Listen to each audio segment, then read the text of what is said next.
He was done. They were going to be able to say he touched it by their expert analysis multiple times on that button, not just one. So Kruger's, yeah. It was insane, some of the things that people were saying.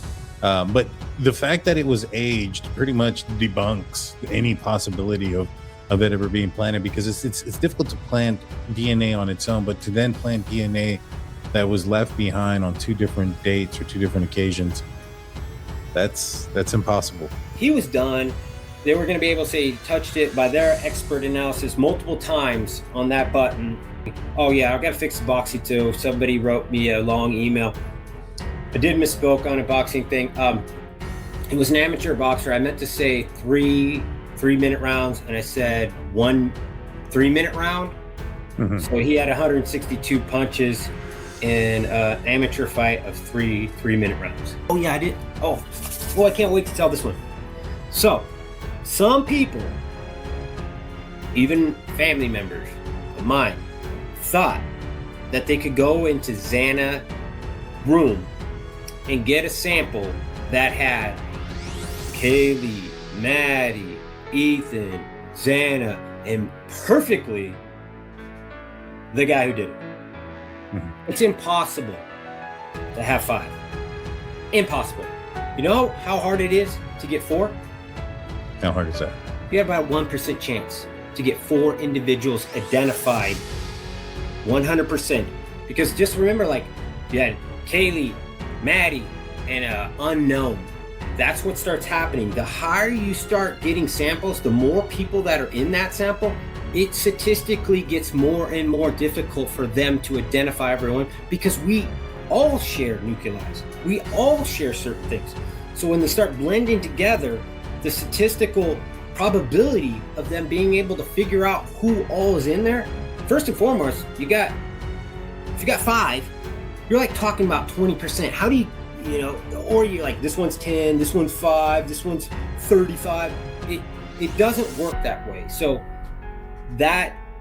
many people thought they could go into that room and just dab the right surface area, and then they solved the case like, some Hollywood movie, Murder, She Wrote. Ladies and gentlemen, thank you. Listen to Pavarotti. Can I be your superhero? Hello, welcome to The Revealing. I am your host, Pavarotti, and I'm here to discuss the Idaho 4 case. And the more that I see the people talking around this case, the more disappointed I become day in and day out. From the parents of the victims in the case spreading nonsense to the so-called experts in this case, even the ones that are actually appearing to try to help Bryan Kohberger, who I believe is sitting in prison, and he declared himself now that he's innocent of the crime forever. We never heard anything from Bryan Kohberger. All the word was he stood silent when the judge asked him if he is guilty or not guilty. We have never heard Bryan Kohberger say anything, so why are we trying to help this guy that won't even admit that he's either guilty or innocent? And up until a couple of weeks ago, when he actually talked for the first time to the New York Times guy, Mike Baker, we had really never heard Bryan Kohberger claim to be innocent of this crime. But now we have. He came out and made sure to let everybody know out there that he was innocent of the crime in his own words. If that doesn't hold more value than anything else we've ever heard about in this case, I don't know what does. Because forever we've heard people say, Kohberger has never said anything himself. Forever I've seen in my comments, hey, why are you trying to help this guy that won't even help himself? He won't even scream from the rooftops that he's innocent. Then when he does scream from the rooftops that he's innocent, he literally calls the New York Times, says, hey man, I'm innocent. That's him screaming from the rooftops. Hey, I'm in here and I'm innocent. People don't even acknowledge it. And it's bewildering to me. But then I think about the people around him that's trying to help him, like Dr. Turvey. And while I do appreciate Dr. Turvey trying to help him, I don't appreciate Dr. Turvey, in my opinion, being so bad at his actual job. I mean, I can just sit here and say it. He's bad at his actual job. he ignores so many things as I go through his report, and I want to like the guy so bad. I just can't, because he is so, in my opinion, bad at his job, as I'm going to show you in this one. But I'm also, as you've seen in the beginning, going to have to address some of the comments of Mr. G. Because I know, and I'm going to do it in a very respectful manner, because I know Mr. G does follow my content. I mean, it's quite obvious. He even mentions things that I've said about what he said and corrects them. So I'm going to give him that respect, because he continues to say things around this case that do not line up with reality in the case. And I don't know if he's getting bad advice from people, if he's just reading comments from morons that are telling him this stuff and he's using it as a reason that he thinks to explain away things. I don't know. But when he says certain things and gets brain deads like Drunk Turkey to agree with him, so, well, yeah, I didn't realize that. That's something. Well, that's having an impact around this case. People really believe that stuff. So, I mean, I can't just sit back and let ridiculousness be said as a reason to explain things away without addressing it. So, being as respectful as possible, let me go through and address some of the things that Steve G claimed in that interview with Drunk Turkey, and we'll address them head on. And then I got to get into Dr. Turvey. I know a lot of people out there love Dr. Turvey, and I'm not here to bash him, but I am here to pick apart his work that I think was very inadequate on this case, and may even have sent the defense team in directions that were not good directions for them to go. With all that being said, you may want to strap yourself in and hold on to your hats, folks, because this one's going to get real. He was done. They were going to be able to say he touched it by their expert analysis multiple times on that button, not just one. So insane. Yeah. It was insane, some of the things that people were saying.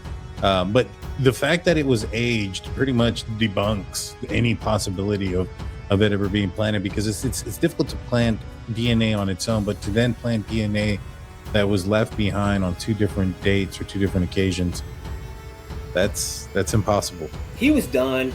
They were going to be able to say he touched it by their expert analysis multiple times on that button. DNA testing identifies whose DNA may be present or not, but provides no information about when or how the DNA was deposited.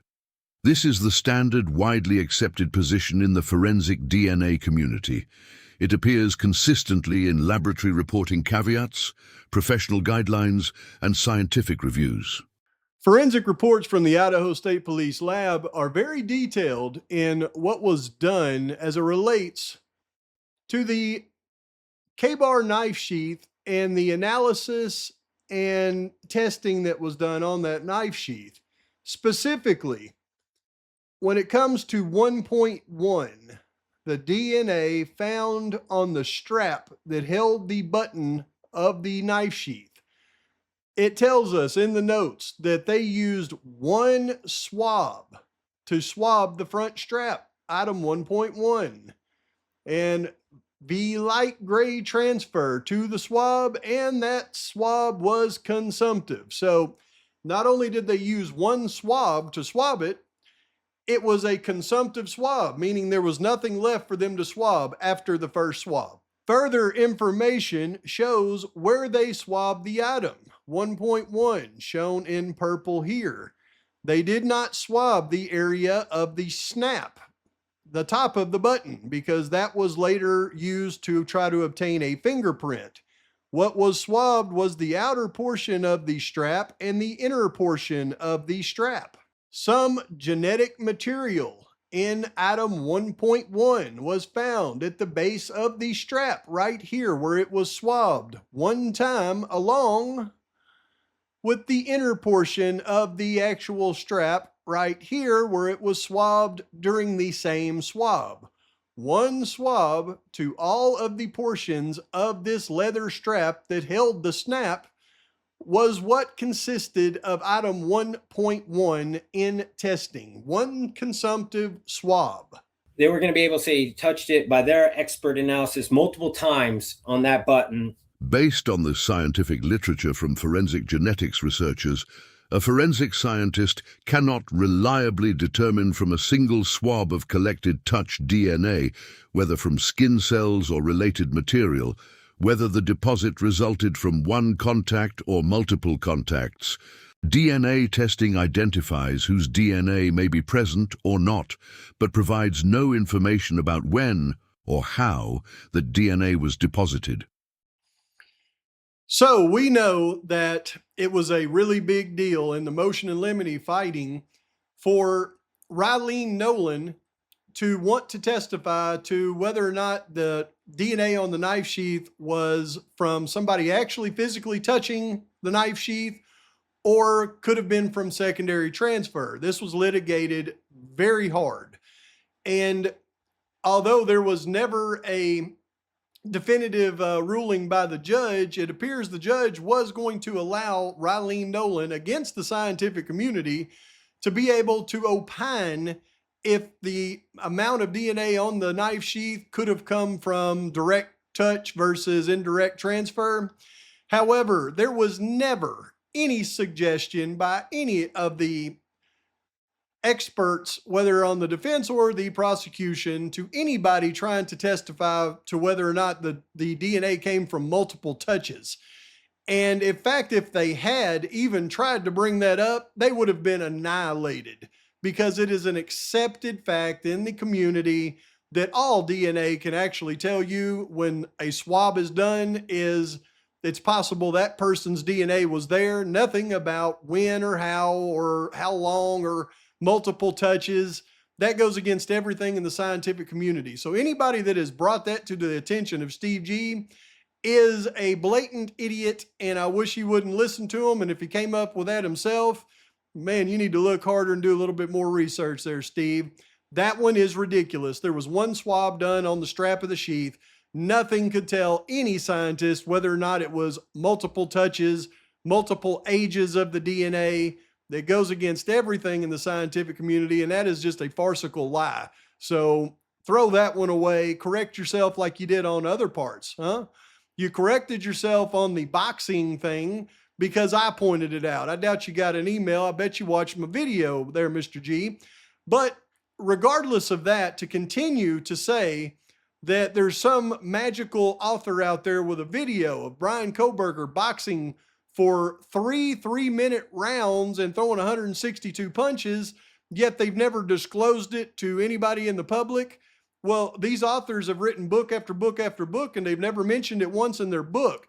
And considering they've exposed everything they could possibly expose about Brian Kohberger, and to think they wouldn't have exposed this magic video they have of him boxing that shows him even throwing 162 punches in 9 minutes is ludicrous in itself. So why don't you just admit to that as well, that it's another made up story versus, I give you credit though, at least admitting to making up part of that story.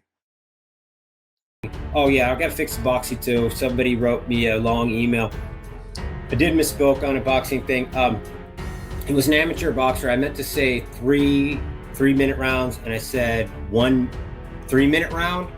Mm-hmm. So he had 162 punches in an amateur fight of three-minute rounds. Hollywood fan fiction crap. I'm going to go even further. I'm going to let some stuff out of the bag. So I've talked to some authors, and so they actually have footage of BK boxing. He's an amateur boxer. They have a whole thing of him in the ring, 3 minutes, 162 punches. 160. That was going to be like, oh, he couldn't do 150 in 12 minutes. Now they have him in 3 minutes throwing blows of 162 times. And this is where I went, you got to be kidding me, because believe me, I've know enough about boxing and fighting to know that somebody throwing 162 punches in a round, a 3-minute round, you would be in the record books, especially for an amateur. Boom, pow, ping, pow, boom, bam, bing, bam, bing, pow, pow, poo, poo, ping. Oh yeah, I got to fix the boxing too. Somebody wrote me a long email. But that was a really long email he got. Probably just a transcript from my video where I addressed that. But I do appreciate him at least addressing it, because it was absolutely ridiculous. But it's this next one that I hope somebody has given him this information and he didn't come up with it himself, because the next one is the one where we're really going to dive in and show where that's just ridiculous what he said. But also, this is where I dive in on Turvey as well, because it's the ridiculousness around these 2 points that everybody ignores, that would let everybody know the facts that this is a 4-perpetrator crime, not a 2-perpetrator crime. But you see, people don't want to acknowledge a 4-perpetrator crime because it's easy to likely be able to tie Brian Kohberger to one of the assailants, right? All we've heard is Kohberger didn't have any relationships with anybody, so they may be able to tie him to one. But to try to tie Kohberger to 2 other assailants that are willing to commit a crime like this with him, now that would be a daunting task for anybody to be able to put together. And that is what the facts of the case show, as I'm about to show you right here. Oh yeah, I did. Oh, well, I can't wait to tell this one. So, some people, even family members of mine, thought that they could go into Xana's room and get a sample that had Kaylee, Maddie, Ethan, Xana, and perfectly the guy who did it. It's impossible to have 5. Impossible. You know how hard it is to get 4? How hard is that? You have about 1% chance to get 4 individuals identified 100%. Because just remember, like, you had Kaylee, Maddie, and unknown. That's what starts happening. The higher you start getting samples, the more people that are in that sample, it statistically gets more and more difficult for them to identify everyone, because we all share nuclei. We all share certain things. So when they start blending together, the statistical probability of them being able to figure out who all is in there, first and foremost, if you got 5, you're like talking about 20%. How do you know, or you're like, this one's 10, this one's 5, this one's 35.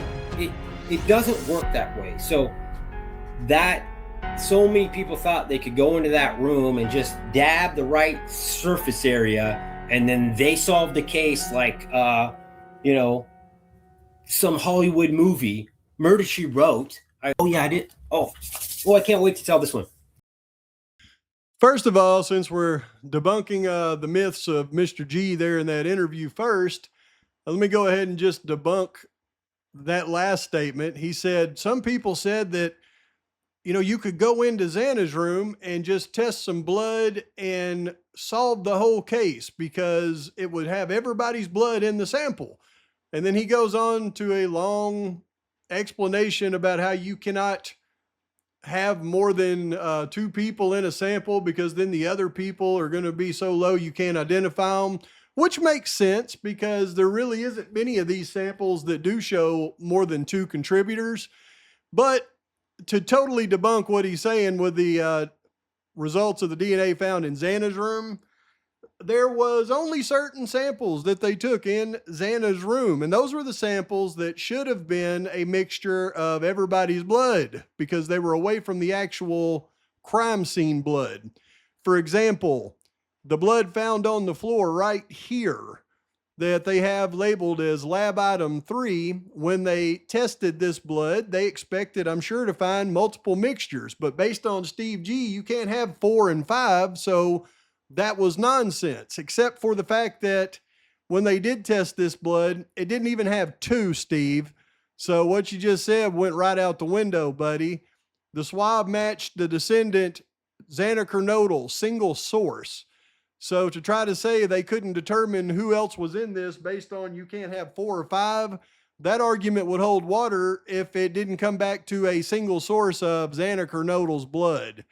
So a single source and a 4 or 5 person mixture are 2 different things. And it doesn't stop there. They went on to test this blood that was found on the floor right here. Again, it's not a 4 and 5 person mixture. Once again, it's a single source of Xanacronodal. So your mixture thing goes out the window. We couldn't find 4 or 5. No, buddy, you couldn't find more than Xana's blood in any of the samples. Doesn't stop there. They tested the blood on the door, which absolutely should have been a mixture of at least Kaylee, Maddie, and Xana, because they're saying the unalivers chasing Xana, slinging Kaylee and Maddie's blood. Then when he attacked Xana, somehow the blood that they test from that attack is a single source to Xana Kernodle, debunking the fact that the person that was chasing Xana is the person that attacked Xana.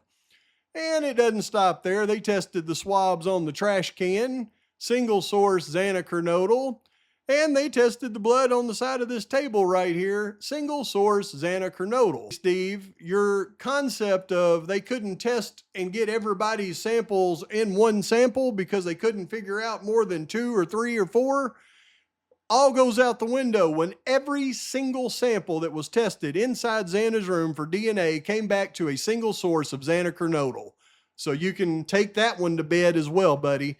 But this one opens the door to where I believe all of the experts in the case ignore the evidence and the facts of the case. And this is how I come up with 4 perpetrators in this crime, not 2, because there absolutely had to have been based on the physical evidence. And this is where Turvey disappoints to another level, in my opinion, because although in his report, he states over and over about how Kaylee's body has been moved in multiple occasions. And he goes on to say you can't do a real crime scene recreation for some reason. I don't know why, because that's what he's supposed to be able to do. As you can see stated in his report, on the 3rd floor, Kaylee and Maddie. Kaylee and Madison were discovered in Kaylee's bedroom, in her bed. See photo below. Both were deceased. Though a complete linear reconstruction of events is not possible, the available physical evidence supports the following relevant events and conclusions. Well, how come a complete linear reconstruction of events is not possible if that's what your job is to do it? But he goes on to mention that the suspect's upper bodies, face, hair, hands, arms, and chest area would have been covered in the blood of Kaylee and Maddie. He would have been covered in their blood. But then he goes on to say that the perp would likely chase Xana either down the stairs or maybe see her at some point and chase her across the house.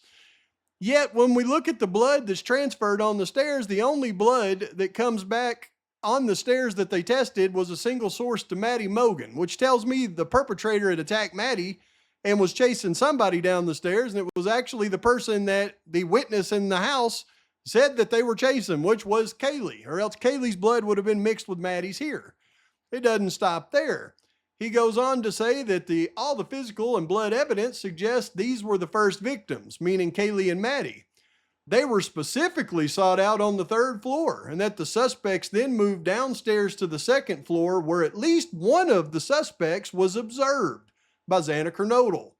And this would have been covered in blood. Okay, so he's saying that Xana observed the suspects, and the suspects are covered in blood, yet they're only leaving Maddie's trace blood on the stairs.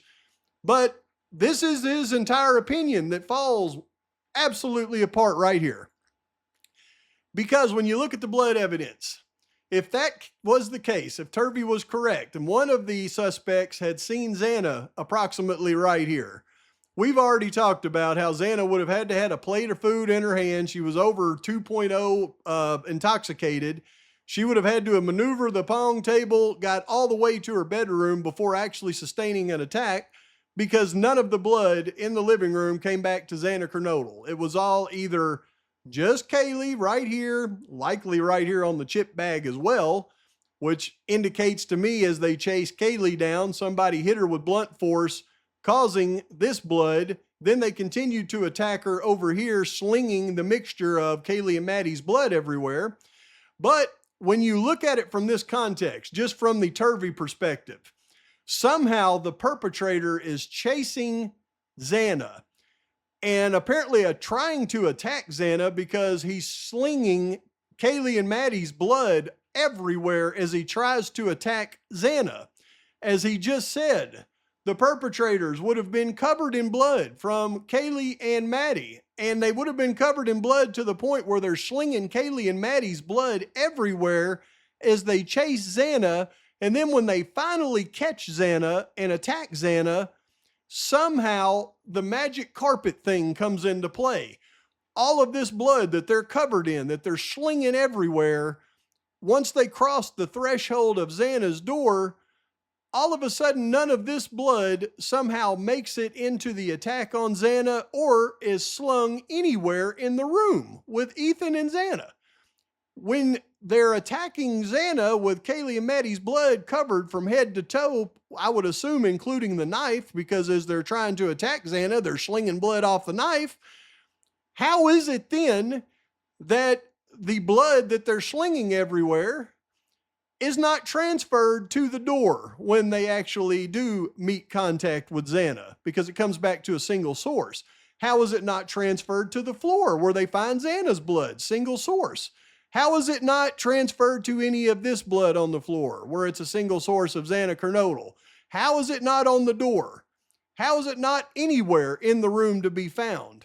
You see, that's where I take these guys' interpretation and I throw it right out the window, because it doesn't align with the evidence in the case. And the only thing that they base all of this on, Xana being attacked by the same perpetrator, is the fact that they say Xana was on TikTok at 412, and because she was found in her bedroom on the floor, it's evident Xana subsequently retreated to her bedroom but was followed, because she's in the kitchen eating her DoorDash. Yet when we look at the pictures, nothing, and I mean nothing, shows any DoorDash outside of this door.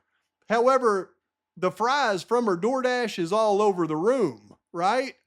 The plate that she has is on the floor next to the door where she's attacked, which clearly tells anybody that has eyes to see that she was attacked as she opened the door with her DoorDash plate in her hand, meaning it wasn't her in the living room or in the kitchen. It was somebody else, and that could have only been the person whose blood was found single source all over the living room, which was Kaylee. Now, I do agree with Steve in the fact that there was a mixture of Kaylee and Maddie's blood on the back of the knife sheath, which tells us that Kaylee was attacked in the living room first, taken back and put in the bed where she continued to be attacked, which is why you see a mixture of their blood on the knife sheath. And even Turvey in all of his reports says over and over that Kaylee's body was moved during this event. To say it's out of the realm of possibility and not based on the evidence in the case that Kaylee's body was moved from the bottom of the stairs to the bed is ignoring every piece of evidence in this case. But this is how you know, based on the blood evidence that Steve was trying to point out incorrectly, that two different assailants that did not have contact with Kaylee or Maddie attacked Xana and Ethan. And when you put the timeline of the crime together properly, it lets you know that there was a minimum of 4 assailants involved in this crime, not 2. The blood evidence proves it. Oh, and by the way, Turvey, and the reason these guys infuriate me so much is because it's these guys' interpretations that would send the defense on their strategy for this entire trial. And their inadequate interpretation of the crime scene inadequately determines who is the targets that the defense would have to focus on based on their interpretation. But let me ask you this, Turvey.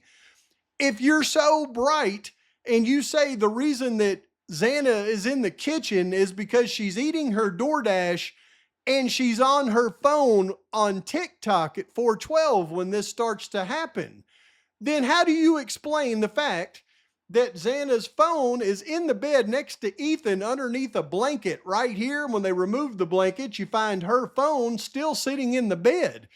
If she's in the kitchen on her phone on TikTok, then how is her phone still in the bed next to Ethan, guy? And then why is her plate on the floor right here next to the door? It tells me that, yeah, if she was on the phone playing on TikTok, she's in the bed next to Ethan on her phone eating her food. She leaves her phone in the bed, goes over, opens the door, and is attacked, drops her plate of food.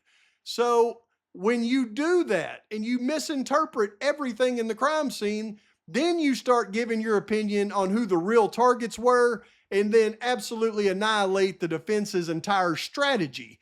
And then to make up for your inadequacies, you tell ridiculous stories to try to back them up, such as this. This is this freaking genius's interpretation, and this would have sent the defense following this interpretation. Primary target. Primary target in this case was Kaylee. She was specifically targeted by the suspects, and the rest of the victims in the home were collateral. This is based on the following facts and evidence. What's his number one fact? Kaylee's room was the least convenient and most risky to access in the home. Yet she and Madison were attacked first. Kaylee's room was the least convenient, most risky to access in the home, yet she and Madison were attacked first. He's misinterpreting Kaylee's room with Maddie's room and basing that on being the primary target in the case. Give me a freaking break. Good job, Turvey. So yeah, Steve, I understand your point. They should have been able to go in there and get those samples out of Xana's room. And the ones that were away from the actual attack on Xana and Ethan should have absolutely shown many different people's DNA in there if it was people that was associated with the crime on Kaylee and Maddie. But your assertion that they couldn't do that because you couldn't find 4 and 5 people's DNA in a sample, it's impossible. That holds zero water when all these samples that were tested in Xana's room were single source to Xana.